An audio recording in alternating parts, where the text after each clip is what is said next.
नमस्कार, बहुत स्वागत है आपका जी मध्य प्रदेश छत्तीसगढ़ देख रहे हैं और आपके साथ मैं हूं आसिफ शेख। तारीखों के ऐलान से पहले सियासी दलों ने जोर आजमाइश तेज कर दी है। बीजेपी प्रत्याशियों की लिस्ट के सवाल पर सीएम शिवराज सिंह चौहान ने कहा उनके तो सभी प्रत्याशी घोषित ही हैं, सब काम कर रहे हैं। आपको बता दें कि इस्तीफा देकर बीजेपी में आए विधायक तो बीजेपी के संभावित प्रत्याशी माने जा रहे हैं, लेकिन आगर मालवा, जौरा और ब्यावरा सीट पर अभी भी मंथन जारी है। सीएम के बयान के बाद माना जा रहा है कि इन सीटों पर भी बीजेपी ने नाम तय कर लिए हैं, जिनके औपचारिक ऐलान होना बाकी है और शायद जिस दिन बाकी 25 सीटों पर प्रत्याशियों के नामों का ऐलान होगा उसी दिन इन 3 सीटों पर भी आगर मालवा, जौरा और ब्यावरा में भी प्रत्याशियों के नामों का ऐलान हो जाएगा।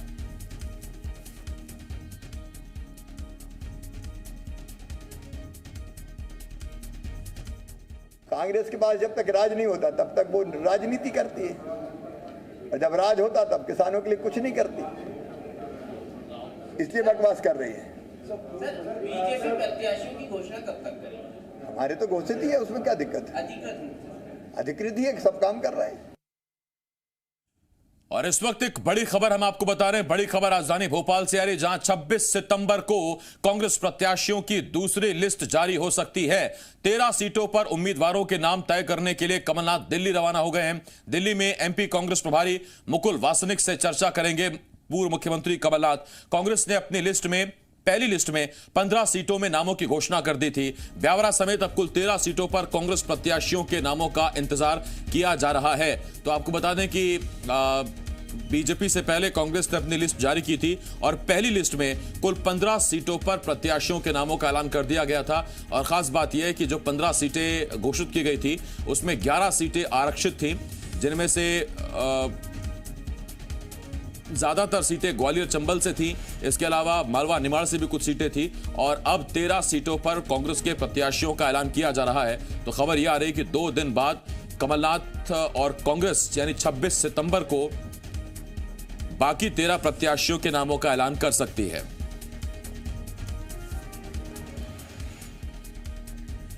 और इस वक्त मेरे 2 सहयोगी इस बड़ी खबर पर हमारे साथ जुड़ रहे हैं। हमारे साथ इंदौर से प्रमोद शर्मा और ग्वालियर से शैलेंद्र सिंह जी मीडिया संवाददाता हमारे साथ जुड़ रहे हैं।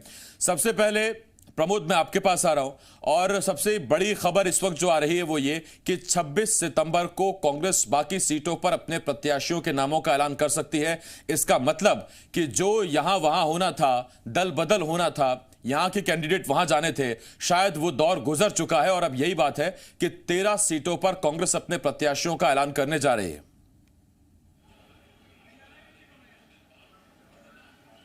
देखिए, कमलनाथ दिल्ली दौरे पर चले गए और आपने आसिफ बिल्कुल सही कहा कि जो यहाँ वहाँ होना था, मुझे भी लगता है कि वो अब हो गया है।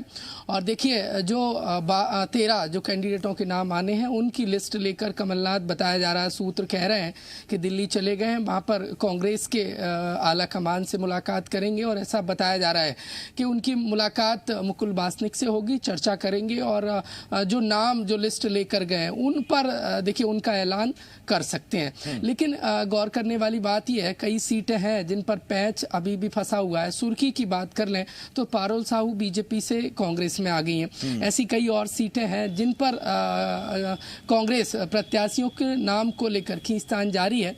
तो देखने वाली बात यह होगी कि जो लगातार खींचतान चल रही है वो क्या खत्म हो गई है और जो लिस्ट फाइनल लगभग हो चुकी है वो उसका ऐलान हो जाएगा। अब देखने वाली बात ये होगी कि या फिर जिस तरीके से मुख्यमंत्री शिवराज सिंह चौहान भी कह रहे हैं कि उनके प्रत्याशियों के नामों का ऐलान तो हो गया है, वो काम कर रहे हैं।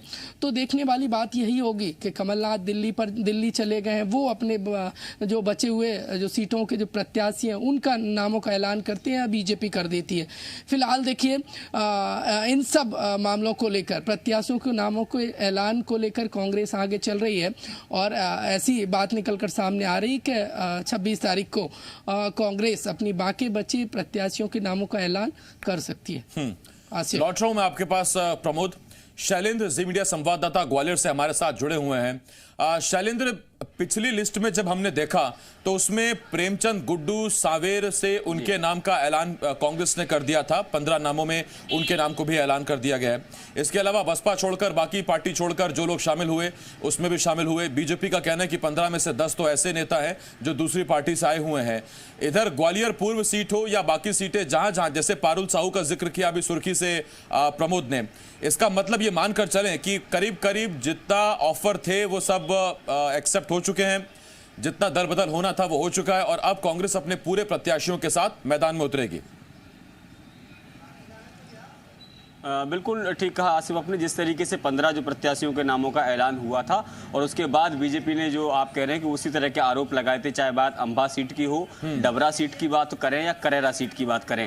इसके अलावा कुछ सीटें और भी हैं, चाहे वो यहाँ तक कि वो भांडेर की भी बात करें। हालांकि वो पुरानी बात हो गई है, लंबे समय पहले ही वो कांग्रेस में शामिल हो गए, लेकिन ऐसी वो सीटें हैं जिस पर जो बसपा के प्रत्याशी जो रहे या बीजेपी की तरफ से जो प्रत्याशी रहे कभी, वो अब कांग्रेस की तरफ से चुनावी मैदान में है। और कई जगह तो ऐसा भी है कि दल बदले हैं लेकिन प्रत्याशी वही है। जो कल कांग्रेस से लड़ते थे आज वो बीजेपी से, और जो कल तक बीजेपी या बसपा से लड़ते थे अब वो कांग्रेस की तरफ से हैं। लेकिन जो नामों का जो पेच फंस रहा है वो कुछ महत्वपूर्ण सीटें हैं। जैसे जौरा की बात करें, जौरा की बात करें, इसके बाद मुरैना की बात करते हैं, महगांव की बात करें या ग्वालियर पूर्व की बात करें। ग्वालियर पूर्व पे मुझे लगता है कि मध्य प्रदेश की एक ऐसी सीट है जहां सबसे अधिक कांग्रेस के प्रत्याशी उस सीट पर नजर आ रहे हैं। लगभग 22 से 23 लोगों ने अपने बायोडाटा जो है वो मध्य प्रदेश के जो पीसीसी चीफ है उनको सौंपे थे। यानी इतनी बड़ी संख्या में वहां जो लोग हैं, जो कार्यकर्ता हैं, जो लंबे समय से मेहनत कर रहे थे, उन्होंने अपनी दावेदारी उस सीट के लिए ठोकी थी।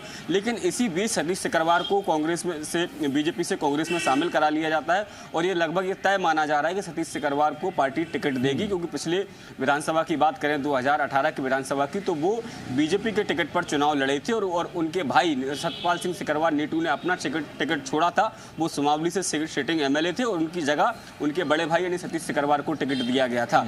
हालांकि अभी भी उनके चाचा के बेटे जो हैं वो मानवेंद्र सिंह गांधी वो जौरा से दावेदारी कर रहे हैं। वो मुरैना जिले के जिला पंचायत उपाध्यक्ष भी हैं। तो ऐसे में एक ही परिवार से दो लोग दावेदारी कर रहे हैं। तो ऐसे में कांग्रेस के सामने भी कहीं ना कहीं पेच है कि जौरा से मानवेंद्र सिंह गांधी को टिकट दिया जाए या फिर सतीश सिकरवार को यहां से टिकट दिया जाए, पूर्व से टिकट दिया जाए। मैं लौट रहा हूं शैलेंद्र आपके पास। अभी तो इसमें एक और पेच बाकी है, एक और एंगल बाकी है और वो एंगल भी हम दर्शकों को बताने वाले हैं।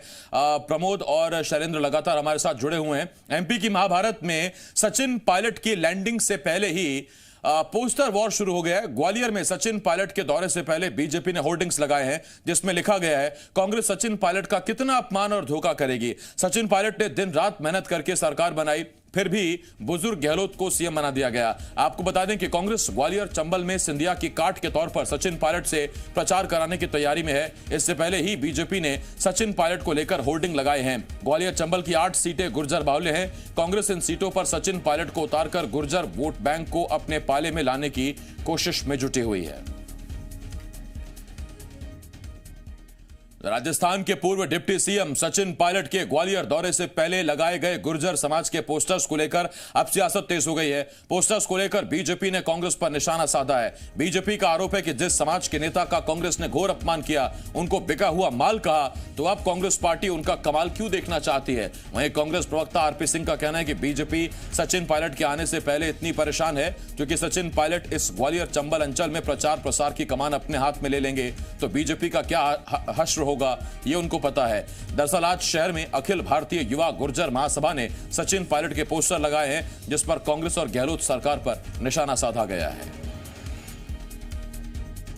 मध्य प्रदेश कांग्रेस ने जैसे ही इस बात की घोषणा की कि ग्वालियर चंबल संभाग में सिंधिया के खिलाफ चुनावी रण में सचिन पायलट को मैदान में उतारा जाएगा, उसके बाद जो है अब पोस्टर वार शुरू हो गया है। आप देख सकते हैं कि ग्वालियर में कुछ पोस्टर लगाए गए हैं। हालांकि ये पोस्टर अखिल भारतीय गुर्जर महासभा के द्वारा लगाए गए, जिसमें साफ तौर पर लिखा है और कितना धोखा देगी सचिन पायलट को कांग्रेस, क्योंकि जिस तरीके से उनका कहना है कि प्रदेश अध्यक्ष बनकर दिन रात मेहनत की और राजस्थान में सरकार लेकर आए, लेकिन उसके बाद अशोक गहलोत को जो है वहाँ का सीएम बना दिया गया। बाद में जब कुछ बातों को लेकर सचिन पायलट अड़े तो उनका जो डिप्टी सीएम का पद था और जो पीसीसी अध्यक्ष का पद था वो भी छीन लिया गया। लेकिन उसके बावजूद भी अब सचिन पायलट का चेहरा आगे करके कांग्रेस जो है वो गुर्जरों के वोट हासिल करना चाहती है। शैलेंद्र सिंह, जी मीडिया, ग्वालियर। तो ये खबर हमने आपको दिखाई। सचिन पायलट मध्य प्रदेश आ रहे हैं। गुर्जर बाहुल्य सीटों पर उनकी चुनाव सभा की तैयारी कांग्रेस कर रही है। बीजेपी सचिन पायलट पर निशाना नहीं साध रही है, बल्कि कमलनाथ पर और कांग्रेस पर हमलावर है। इस वक्त मेरे दोनों सहयोगी हमारे साथ जुड़े हुए हैं। भोपाल से प्रमोद शर्मा और इसके साथ साथ ग्वालियर से शैलेंद्र सिंह हमारे साथ लगातार जुड़े हुए हैं। पहले शैलेंद्र, मैं आपके पास आ रहा हूं। शैलेंद्र, अभी तो कांग्रेस का ये रफाल लैंड भी नहीं हुआ है, लेकिन इस बार बीजेपी के निशाने पर कांग्रेस का रफाल नहीं है, बल्कि वो लोग हैं जो रफाल को बुला रहे हैं। क्योंकि शायद बीजेपी को अभी भी उम्मीद है कि गाहे बगाहे जो नाराजगी सचिन पायलट दिखा चुके हैं कांग्रेस से, वो शायद आगे जाकर बीजेपी के फेवर में बदले। यही वजह है कि निशाना पायलट पर नहीं है, पायलट को बुलाने वालों पर है। बिल्कुल ठीक कहा आपने कि वो सचिन पायलट को बेचारा और दबा कुचले के होने की बात कर रहे हैं, कि अपमानित करने की बात कर रहे हैं। उसी कांग्रेस पर जिस कांग्रेस में अभी सचिन पायलट हैं, और वही कांग्रेस उन्हें ग्वालियर चंबल संभाग में प्रचार के लिए आमंत्रित कर रही है।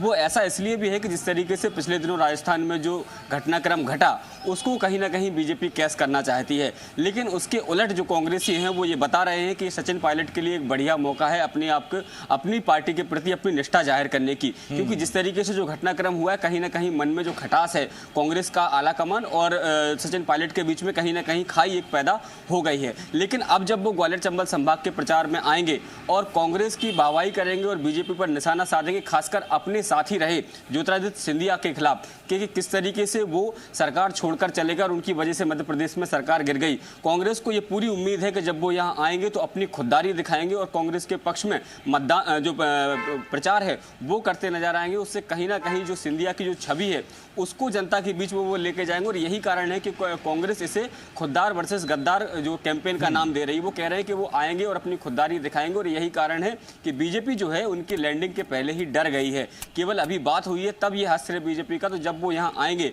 जब सीटों पर प्रचार करेंगे, और जैसा कि जो सूत्र बता रहे हैं प्रियंका गांधी भी उनके साथ होंगी, जब वो रोड शो करेंगे तो क्या हाल होगा, ये इसको लेकर कांग्रेस सवाल खड़े कर रही है। हालांकि बीजेपी ये कह रही है कि उनका अपमान किया गया और जिस चेहरे का इतना अपमान किया, जिस चेहरे को इतना अपमानित किया गया, उसी चेहरे का कमाल देखने के लिए अब कांग्रेस उनको ला रही है। तो कहीं ना कहीं गुर्जर जो समाज है उसके द्वारा जो पोस्टर लगाए गए हैं उसके जरिए जो निशाना साधने की कोशिश की गई है। और इसमें कहीं ना कहीं बीजेपी के जो लोग हैं वो भी इसमें दबी जुबान से ही सही, लेकिन ये साफ तौर पर ये कह रहे हैं कि उनका शोषण हुआ है, उनका अपमान हुआ है। और ऐसे में गुर्जर जो आप जब समाज के लोग हैं वो इसको भली भांति जानते हैं। और कमलनाथ जी का जो चेहरा है 15 महीने में यहाँ की जनता देख चुकी है, उनको वोट नहीं देगी। बीजेपी का साफ कहना है कि वो विकास के नाम पर वोट मांग रहे हैं और जनता जो है ग्वालियर चंबल संभाग की जनता उनको वोट देगी। लेकिन सबसे बड़ी दिलचस्प बात यही होगी, देखना होगा आसिफ कि जब सचिन पायलट यहाँ पहुंचेंगे, हालांकि हमेशा से ही प्रचार प्रसार के लिए वो यहाँ आते रहे, पिछले 2-3 चुनाव से हम भी देख रहे हैं कि चाहे मुरैना की बात करें या भिंड की बात करें, लोकसभा और विधानसभा चुनाव में वो अक्सर यहाँ आते हैं और प्रचार भी करते हैं।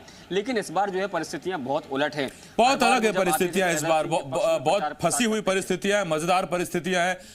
इस पर बीजेपी ने किस तरह से सचिन पायलट के यहां आने पर, तब जबकि कांग्रेस हमलावर है, राजेश सोलंकी बीजेपी के नेता इस पर क्या कहते हैं, जरा सुनिए। कमलनाथ जी को लोग पहचान गए और शिवराज सिंह जी के नेतृत्व में उनके काम के आधार पर ग्वालियर चंबल अंचल के सभी 16 सीटों पर भारतीय जनता पार्टी अपने काम के आधार पर चुनाव जीतेगी।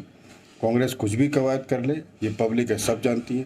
कांग्रेस की जितने सारे हथकंडे हैं धोखेबाजी के और इस प्रकार फरेब के, सब इस चुनाव में असफल होंगे। और उपचुनाव में ग्वालियर चंबल अंचल में हम सभी 16 सीटें, जहां तक ग्वालियर चंबल अंचल का सवाल है, जीतेंगे। आप गौर करिए, बड़े से बड़े नेता से लेकर छोटे से छोटा कार्यकर्ता, कोई सचिन पायलट पर सीधे हमलावर नहीं है। हर कोई कांग्रेस को इसके लिए कोस रहा है और कांग्रेस को यह कहा जा रहा है कि उनके पास चेहरा नहीं है। कल विश्वास सारंग ने भी यह बयान दिया था। प्रमोद, मैं आपके पास आ रहा हूं। प्रमोद जी, मध्य प्रदेश छत्तीसगढ़ के खास कार्यक्रम आपकी आवाज में जब गोपाल भार्गव हमारे साथ जुड़े तो मैंने उनसे सवाल पूछा था कि पायलट आएंगे तो आपकी प्रतिक्रिया क्या होगी, तो उन्होंने चिर परिचित अंदाज में कहा कि जैसा गाना होगा वैसा बजाना होगा। इसका मतलब बीजेपी भी वेट एंड वॉच की स्थिति में है कि एक बार देखें जरा, पायलट आते हैं तो बम बरसाते हैं कि फूल, फिर जवाब में यहां से नीचे जमीन से ऊपर जवाब दिया जाएगा। बिल्कुल, देखिए आसिफ, मेरे सहयोगी शैलेंद्र इन सबको लेकर जवाब दे रहे थे, लेकिन गौर करने वाली बात यह है कि बीजेपी देखिए राजेश जो पायलट हैं, राजेश पायलट उनके बेटे हैं, उन पर देखिए निशाना नहीं साध रहे हैं सचिन पायलट पर। वजह उसकी ये है कि ग्वालियर चंबल क्षेत्र में 8 ऐसी सीटें हैं जहां पर सबसे ज़्यादा वोटर गुर्जर समाज के हैं। और देखिए सचिन पायलट गुर्जर समाज के एक लोकप्रिय चेहरा है और ऐसे में बीजेपी कतई नहीं चाहती है कि गुर्जर समाज नाराज हो। यही एक बड़ी वजह है कि बीजेपी सीधा हमला करने से बचती नजर आ रही है और बिल्कुल बेट एंड वॉच की करती नजर आ रही बीजेपी देखना चाहती है। और बिल्कुल सही मौके पर सही राजनीतिक बार बीजेपी करेगी। यही वजह है कि एक अहम देखिए, क्योंकि ये पूरा जो उपचुनाव है वो मध्य प्रदेश में सरकार बनाए रखने और आगे बनाने की अहम भूमिका में है। ऐसे में जो 8 सीटें हैं वो उन पर निर्णायक गुर्जर वोटर हो सकते हैं और गुर्जर वोटर कैसे भी नाराज ना हो, इसको लेकर सचिन पायलट पर बीजेपी कोई भी प्रतिक्रिया फिलहाल देती नजर नहीं दे रही। बहुत कुछ देखना है इन उपचुनावों से पहले। उपचुनावों से फिर नतीजे तो दिलचस्प होंगे। उससे पहले जैसा शैलेंद्र भी कह रहे थे कि एक बेहतर मौका है अपनी निष्ठा, अपनी भक्ति दिखाने का पार्टी के प्रति सचिन पायलट के पास। लेकिन पायलट कितनी वो निष्ठा दिखाते हैं? पायलट सिर्फ कमलनाथ की सरकार के काम गिनाते हैं या बीजेपी पर निशाना भी साधते हैं? वो सिर्फ शिवराज को या सिंधिया को निशाने पर लेते ही बहुत सी चीजें हैं जो शायद पायलट के यहां आने और उनकी चुनावी सभाओं में उनके मंच थामते ही अंदाजा होगा। बहुत शुक्रिया शैलेंद्र आपका भी, प्रमोद आपका भी हमारे साथ जुड़ने के लिए। आगे बढ़ते हैं। कर्ज माफी, यह शब्द लगातार एमपी की सियासत में भूचाल ला रहा है। अब कमलनाथ ने सीएम शिवराज और बीजेपी पर निशाना साधा है। कमलनाथ ने कहा कि कर्ज माफी को लेकर लगातार झूठ बोलने वाली सरकार ने खुद विधानसभा में माना है कि 26 लाख से ज्यादा किसानों का कर्जा माफ हुआ। कमलनाथ ने आंकड़े पेश करते हुए कहा कि 50 लाख किसानों ने कर्ज माफी के लिए आवेदन किए थे। छटनी के बाद 32,86,000 किसानों को सेलेक्ट किया था। 2 चरणों में 26,95,000 किसानों का कर्जा माफ हुआ। लेकिन फिर बीजेपी ने सरकार गिरा दी। शिवराज और मोदी सरकार पर निशाना साधते हुए कमलनाथ ने कहा कि इनके कार्यकाल में सबसे ज्यादा किसानों ने आत्महत्या की। लेकिन मुद्दों से भटकाने के लिए राम मंदिर निर्माण, रिया, ड्रग जैसे मुद्दे उठाए जाते हैं। पिछले 7 महीने, पिछले 15 महीनों से कहते गए कि कर्जा माफ नहीं हो रहा, कर्जा माफ नहीं हो रहा।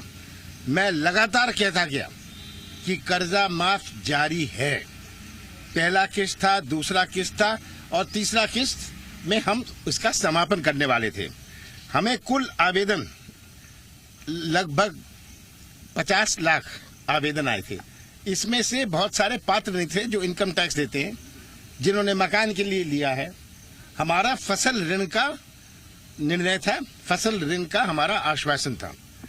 पर ऐसे भी थे जिनके 2 खाते से ज्यादा था, 1 खाते से ज्यादा था। ऐसे थे जिनका 2 लाख से ज्यादा था। इसमें से जो पात्र थे हमने लगातार कहते रहे और शिवराज सिंह लगातार झूठ बोलते रहे। अब विधानसभा में परसों उनके ही मंत्री, उनके ही गवर्नमेंट ने अपने सिग्नेचर के साथ